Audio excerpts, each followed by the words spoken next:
ప్రజలందరికీ కూడా నా హృదయపూర్వక కృతజ్ఞతలు. ఈ రోజు ఇక్కడ చూస్తా ఉంటే ప్రజాస్పందన చాలా అద్భుతంగా ఉంది. అంటే మీరు ఎంత ఇబ్బందులు పడుతున్నారో ఈరోజు నాకు క్లియర్ గా అర్థమవుతా ఉంది. అయితే ఈ సమస్య ఇంత ఓటర్ సమస్య ఇంత తీవ్రంగా ఎందుకు ఉంది అని ఒక్కసారి వెనక్కి వెళ్ళి నేను చూశాను. డేటా తెప్పించుకొని చూస్తే యాక్చువల్ గా 2019లో ప్రధానమంత్రి మోడీ గారు జల జీవన్ మిషన్ అనేటువంటి రూరల్ డ్రింకింగ్ వాటర్ ఫెసిలిటీ గురించి సెంట్రల్ గవర్నమెంట్ 58% నిధులు అందించింది. స్టేట్ గవర్నమెంట్ 42% కనుక నిధులు తీసుకుంటే మనకి ఎన్ని వేల కోట్లు 5 నెలల్లో వచ్చాయంటే 14,000 కోట్ల రూపాయలు. 2019లో సెంట్రల్ గవర్నమెంట్ 300 కోట్ల రూపాయలు ఇచ్చింది. అయితే ఆ సంవత్సరం స్టేట్ గవర్నమెంట్ కూడా 300 కోట్ల రూపాయలు మ్యాచ్ చేసి ఆ సంవత్సరం కరెక్ట్ గానే వేశారు. అయితే 2020లో 800 కోట్లు, 2021లో 3,500 కోట్ల రూపాయలు సెంట్రల్ గవర్నమెంట్ ఇచ్చింది.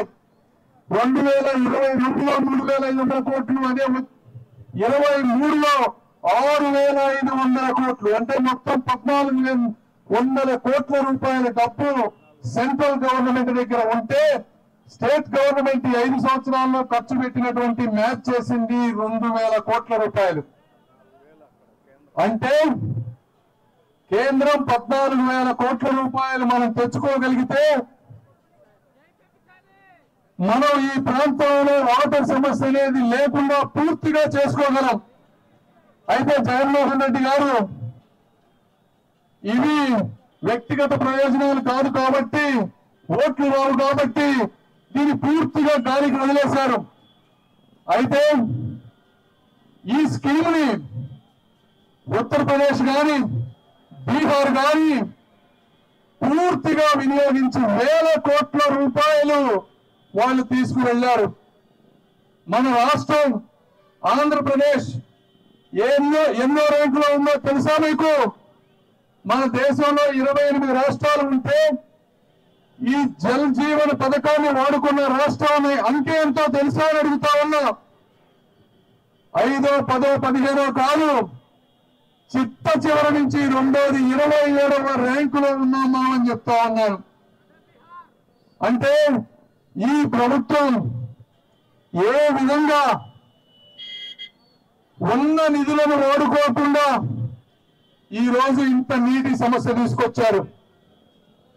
మరి ఇక్కడ ఉన్నటువంటి ఎమ్మెల్యే గారిని తీసుకుంటే సుచరిత గారు, ఆమె పవర్ లేని మినిస్టర్, అవునా కాదా? పేరుకేమో హోమ్ మినిస్టర్ ఇచ్చారు. అయితే ఒక సజ్జల రామకృష్ణారెడ్డి గారి ఆదేశం లేకుండా ఒక్క కానిస్టేబుల్ పోస్టు కూడా మార్చలేనటువంటి దౌర్భాగ్యమైన స్థితిలో ఆమె ఉన్నారు. ఆమెను చూస్తే జాలి వేస్తుంది. మరి పోయిన 5 సంవత్సరాల్లో ఆమె ఒక దళితురాలు అయినప్పటికీ కూడా ఎంతో మంది దళితులపై దౌర్జన్యాలు, దమనకాండలు జరుగుతూ ఉంటే కనీసం నోరెత్తి ప్రశ్నించలేనటువంటి మంత్రులు వీరు సామాజిక న్యాయం గురించి మాట్లాడతారు. మరి వారి బంధువుల గురించి మాట్లాడితే మరి ఆమెకు తెలుసో తెలియదో గాని వాళ్ళు ఒక బందిపోట్లలాగా ఈ ప్రాంతం మొత్తాన్ని దోచుకున్నారు అని నేను తెలియజేస్తా ఉన్నాను. ఇది వాస్తవం కాదా అని మీ అందరినీ అడుగుతా ఉన్నాను. పత్తిపాడులో గెలవరని చెప్పి ఆ మనిషిని తీసుకొచ్చి ఇక్కడ నిలబెట్టారు. అదే మన శ్రావణ్ కుమార్ గారిని గురించి మీరు కంపేర్ చేయండి. నీతి నిజాయితీకి నిలువెత్తు నిదర్శనం మన శ్రావణ్ కుమార్ గారు. ఈ ప్రాంతంలో ఒక సిమెంట్ రోడ్డు పడింది అంటే అది శ్రావణ్ కుమార్ గారి వల్ల మాత్రమే జరిగిందని మీ అందరికీ తెలియజేసుకుంటా ఉన్నాను. ఆయనకి బందిపోట్లలో దోచుకునేటువంటి బంధువులు ఎవరు లేరు అని నేను మీ అందరికీ తెలియజేసుకుంటా ఉన్నాను. అదేవిధంగా గత 5 సంవత్సరాలు, అంతకుముందు 5 సంవత్సరాలు మా పరిపాలన ఉన్నప్పుడు ఒక్క దళిత సోదరుడికి కానీ సోదరునికి కానీ అన్యాయం, దౌర్జన్యం జరగలేదు. అలా జరిగి ఉంటే మొట్టమొదటిగా వారిని చీల్చి చెండాడే వ్యక్తులు శ్రావణ్ కుమార్ గారు, చంద్రబాబు నాయుడు గారు అని మీ అందరికీ నేను తెలియజేసుకుంటా ఉన్నా. ముక్కుసూటిగా ఉంటారు, నీతి న్యాయం అయితే చేస్తారు తప్ప ఒక రకమైనటువంటి బలవంతాలకు వంగేటువంటి వ్యక్తి కాదు శ్రావణ్ కుమార్ గారు అని మీ అందరికీ నేను తెలియజేసుకుంటా ఉన్నా. కాబట్టి మీరు ఆలోచించండి, ఎవరు నీతివంతమైన వ్యక్తో, ఎవరు మీ హక్కుల గురించి పోరాడతారో, ఎవరు మీ అభివృద్ధి గురించి మాట్లాడగలరో, ఎవరు అపాయింట్మెంట్ లేకుండా చంద్రబాబు నాయుడు గారి దగ్గరికి వెళ్ళగలరో అలాంటి వ్యక్తులను ఎన్నుకోండి. నేను కూడా ఎన్నో ఉన్నా కూడా అవన్నీ వద్దనుకొని ఈరోజు ఇక్కడికి వచ్చాను. ఎందుకు వచ్చాను అంటే నీళ్లు లేక కాలువలు సైతం కన్నీళ్లు పెట్టుకుంటా ఉంటే చూడలేక నేను ఈ రోజు వచ్చాను అని అందరికీ నేను తెలియజేసుకుంటా ఉన్నాను. యువత ఉద్యోగాలు లేక నిరుద్యోగంతో డిప్రెషన్ లో ఉంటే చూడలేకుండా వచ్చాను అని నేను చెప్తా ఉన్నాను. ఈ రోజున రోడ్లు చూస్తే గుంతలమయం, యాక్సిడెంట్ లో ఎంతమంది చనిపోతున్నారో తెలియని పరిస్థితి. ఈ విధంగా రాజధాని లేకుండా చేశారు. ఇలా నేను చెప్పుకుంటా పోతే ఎన్నెన్నో సమస్యలు. సెంట్రల్ గవర్నమెంట్ ఇచ్చినటువంటి ప్రాజెక్టు కనుక 12,000 కోట్ల రూపాయలు మనం వాడుకుంటే ఈ ప్రాంతానికి ఏమి జరిగేదయ్యా అంటే, ఈ పైప్ లైన్ల ద్వారా ఇక్కడ ఉన్నటువంటి లోకల్ ఇంజనీర్లందరికీ ఉద్యోగాలు వచ్చాయి. వాస్తవం కాదా? ట్రాక్టర్లు ఉన్న వాళ్ళకి ఉపాధి దొరికేది కాదా? మట్టి పని చేసే వారికి, మట్టి తవ్వే వారికి ఉపాధి దొరికేదా కాదా? ట్రాన్స్పోర్ట్ కార్మికులకు ఉపాధి దొరికేదా కాదా?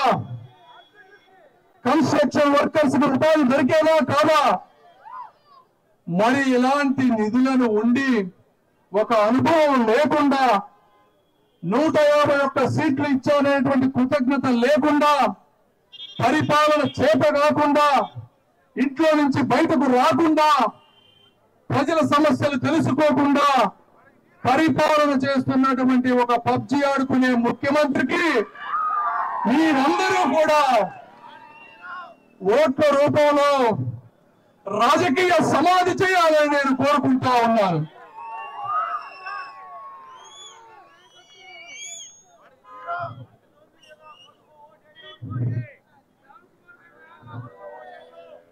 చూస్తున్నాను వీళ్ళల్లో ఆవేదన, వాళ్ళలో నుంచి పాపం బూతులు తిట్టేటువంటి పరిస్థితి. అయ్యా అది మన సంస్కృతి కాదు, కాబట్టి మీరు మాట్లాడవద్దు అని నేను చెప్తా ఉన్నాను. కాబట్టి ఏది ఏమైనా ఈ ప్రాంతంలో మమ్మల్ని ఈ విధంగా అపూర్వ స్వాగతం పలికినందుకు మీ అందరికీ మనస్ఫూర్తి కృతజ్ఞతలు తెలుపుకుంటూ, మన జీవితాన్ని మీ సేవ కోసం పరిపూర్ణంగా ఉపయోగిస్తామని, ఏ ఒక్క రూపాయి అవినీతి చేయమని, అవసరమైతే మా సొంత డబ్బు ఖర్చు పెట్టుకుంటాం తప్పించి మీ కష్టాల కన్నీళ్లను గాని, మీ చెమట బిందువులను గాని దొంగిలించము అని చెప్పి నేను మనస్ఫూర్తిగా తెలియజేసుకుంటూ సెలవు తీసుకుంటున్నాను. జై చంద్రబాబు, జై పవన్ కళ్యాణ్, జై అమరావతి, జై ఆంధ్రావళి. బీజేపీ మండల నాయకత్వం డాక్టర్ చంద్రశేఖర్ గారిని సత్కరించాలని